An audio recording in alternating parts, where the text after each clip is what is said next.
Secretary under the Duterte administration, and during her stint, she ordered an intense crackdown on violators of mining regulations.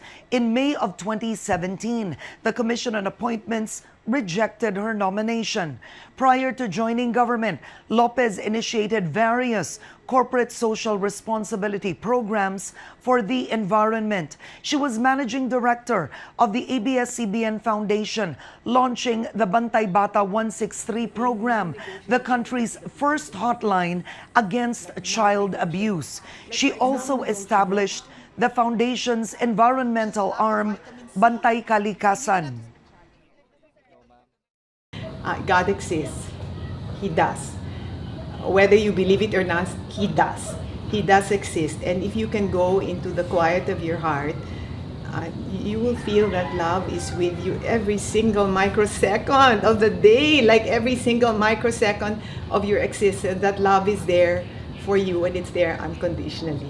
So may it continue to hold us, and may it continue to nurture us and propel us to creating a piece of heaven in this country.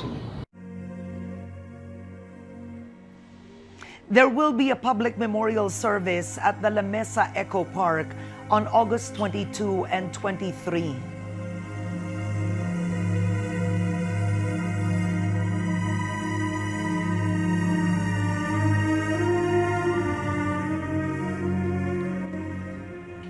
Regina Lopez was a warrior of our times, from serving in the private sector to her controversial stint in the Duterte cabinet. She sought to fight poverty and defend the environment. Here's a look at Regina Lopez's mission and her legacy. The daughter of ABS-CBN Chairman Emeritus Henny Lopez and Conchita Lao, Regina Lopez was born to an affluent family, but she always had a heart for the marginalized. She was an earth advocate whether she was in or out of government. As Environment Secretary under the Duterte administration, Lopez ordered an unprecedented inspection of all mining firms for compliance with safety laws, ruffling the feathers of big mining companies. But in May of 2017, the Commission on Appointments rejected her nomination. Still, Lopez looks back at that short government stint with fondness. It taught me the possibilities of vision, like going to a place and that's where I realized we shouldn't have poverty in this country. We just shouldn't. Traveling the country and seeing the resources that are there and feeling the beauty of our people. I mean, how can we ever possibly be poor? So that on a growth thing of learning and understanding just what the Philippines is all about has been magnificent. I mean, that it's where I live, no? It's where my family comes from. Prior to joining government, Lopez initiated various corporate social responsibility programs. Among them, Bantay Bata 163 under the ABS-CBN Foundation, a program which rescues children who are victims of domestic violence. Through Bantay Kalikasan, Lopez championed the rehabilitation of the 2,700-hectare La Mesa watershed, which she considers one of her biggest achievements. I love the La Mesa because the impact is the drinking water of 12 million people, and it's 100% government and national government and local government and communities, and the private sector have been unbelievable in supporting this. So that's really good. Then I'm really proud of eMedia. We have a whole generation of people, of kids that are now working that grew up with Sineskwela and Bayani and Math Tinig. And they'll say, I know that, we remember that. And they're already working in the workforce. So I will forever be thankful for that. And the tapes that we have produced continue to upgrade the education system. Will be always deeply proud of the Bantay Kalikasan projects, where we have areas there where the communities are now earning millions on their own. For her work, Lopez received numerous awards from both the government and the private sector.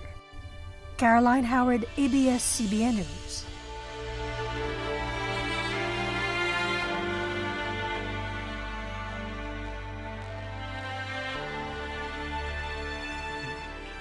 ABS-CBN, the mother company of ANC, mourns the passing of ABS-CBN Foundation Chair Regina Lopez. In a statement, the company expressed grief over the loss of a defender of children's rights, fighter for the oppressed, and a foundation of environmental protection. ABS-CBN also paying tribute to Lopez for spearheading ABS-CBN Foundation's programs, Bantay Bata 163 and Bantay Kalikasan. It says Regina Lopez served as an inspiration for ABS-CBN Foundation to accomplish the impossible. It hopes her legacy continues to live on in the hearts of Filipinos she touched. ABS-CBN Chair Mark Lopez honors his cousin Gina, remembering her overflowing love and passion to serve. He also expresses admiration for Gina for her efforts to help uplift the lives of those in need. He lauds Lopez for inspiring people she worked with.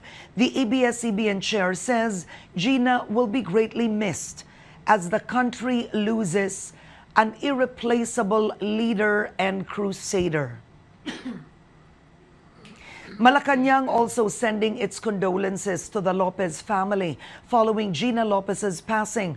Duterte spokesman Secretary Sal Panelo describes Lopez as the most passionate cabinet member, adding her legacy remains unparalleled. Panelo also says Lopez will be greatly missed.